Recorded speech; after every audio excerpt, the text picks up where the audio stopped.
it certainly is very significant, particularly when combined with a US-Ukraine specific bilateral deal that was announced with great fanfare by US President Joe Biden and the Ukrainian President Volodymyr Zelensky. That is going to provide sort of US military and training aid to Ukraine, but it importantly still doesn't commit Washington to sending any troops to fight for Ukraine as well. I think both of those deals taken together, we can certainly see this as an attempt to almost to Trump-proof the future of the West and the US's support for Ukraine. Well, Aubrey Allegretti is the Times' chief political correspondent, and he's joining us now from Puglia. Aubrey, what is the substance of this G7 deal?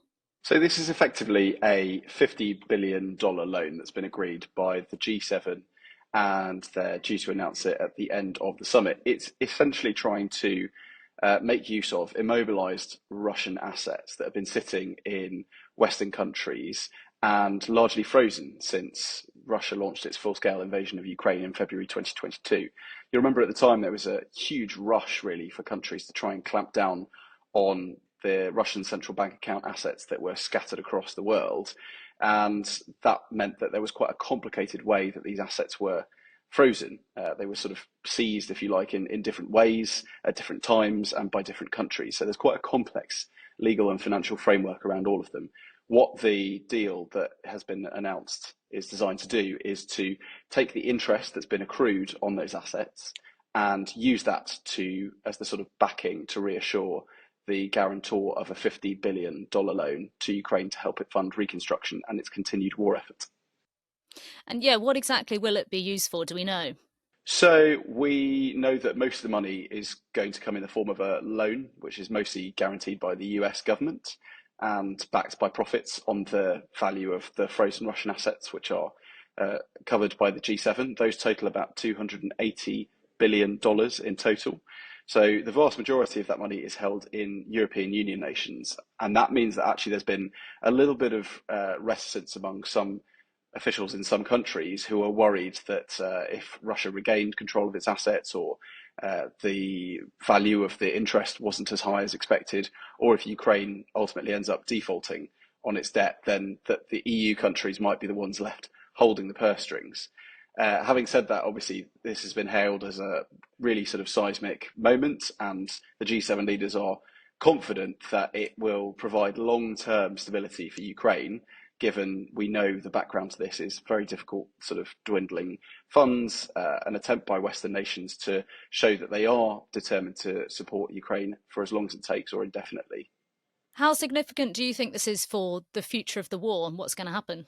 So it certainly is very significant, particularly when combined with a US-Ukraine specific bilateral deal that was announced with great fanfare by US President Joe Biden and the Ukrainian President Volodymyr Zelensky. That is going to provide sort of US military and training aid to Ukraine, but it importantly still doesn't commit Washington to sending any troops to fight for Ukraine as well. I think both of those deals taken together, we can certainly see this as an attempt to almost to Trump-proof the future of the West and the US's support for Ukraine. Your listeners will remember as well that there was a really long delay in approving funds from the US due to a sort of deadlock in Congress. So I think there are fears that if Donald Trump does get back into the White House, that could put the US and indeed the wider West's sort of support for Ukraine in jeopardy. And so the longevity of this deal is designed specifically to tackle that. And what's the reaction been, particularly from Ukraine? Because we often know that Zelensky is asking for more aid and more money and more weapons. Is he pleased with this outcome, or is he saying not enough and not quick enough? He's certainly very pleased, and in fact, Volodymyr Zelensky's called this the strongest agreement in Ukraine's history ever since it became independent from the Soviet Union in 1991. And he was incredibly pleased when he stood up alongside Joe Biden at that press conference in Puglia in Italy, where I am this week. It's also obviously had huge support from across the world, from G7 leaders, Rishi Sunak, the Prime Minister of the UK, suggesting that this was something that he'd worked really hard on to make sure that the UK and other countries were fully supportive of it. Obviously, in Russia, it hasn't gone down well, and Vladimir Putin says that it's effectively stealing from Russia's central bank assets. But I suspect that the G7 will be leaving here feeling a little bit more secure, but knowing that their own futures are slightly insecure. Each of the leaders here, many of them facing political pressures back home, some of them potentially not going to be around for much longer, Rishi Sunak among them. So I think they will be feeling confident that actually this will provide peace and stability for Ukraine for the long term. Well, exactly. This leaves a bit of a nice legacy, I guess, for some of them, because as you said, you've got Rishi Sunak potentially on the way out, Emmanuel Macron, who's done badly in the European elections, and Olaf Scholz, and potentially Joe Biden leaving office maybe in November as well. So, not a group that are going to stick around necessarily. No, this cast of characters could look very different when they assemble next year for the next G7. And it's not just many of the European leaders as well, but the Japanese Prime Minister is apparently deeply unpopular. I think I read a statistic earlier that said that the combined popularity of all the G7 leaders was something like minus 250. So that gives you a sense of, I suppose, the domestic political pressures. Very much, having to spin lots of plates and balance things. So internal pressures, people wanting support with their bills, particularly given the cost of living crisis in the UK and the wider energy bills crisis that we've seen across the world.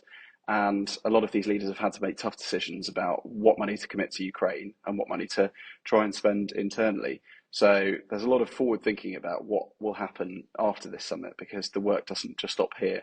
And it's hoped that the money will reach Ukraine by the end of the year so that ultimately they can continue their war effort. And finally, Aubrey, you said you're in sunny Puglia. What a tough job. How's it been covering the G7 in general? What's it been like? It's been fantastic and a very sort of interesting experience because, as we talked about, so many of these leaders, potentially this might be their last trip here. But Rishi Sunak has had a number of bilateral meetings with Narendra Modi, with Volodymyr Zelensky. Interestingly, it seems only one G7 leader, the Japanese Prime Minister, but no other Europeans. Now, he says that he's sort of getting to speak to them enough and can do lots of talking in the margins, but he has had to fend off questions that he's been snubbed by some of his other counterparts because he is viewed as somebody who is likely to be out of a job in 3 weeks.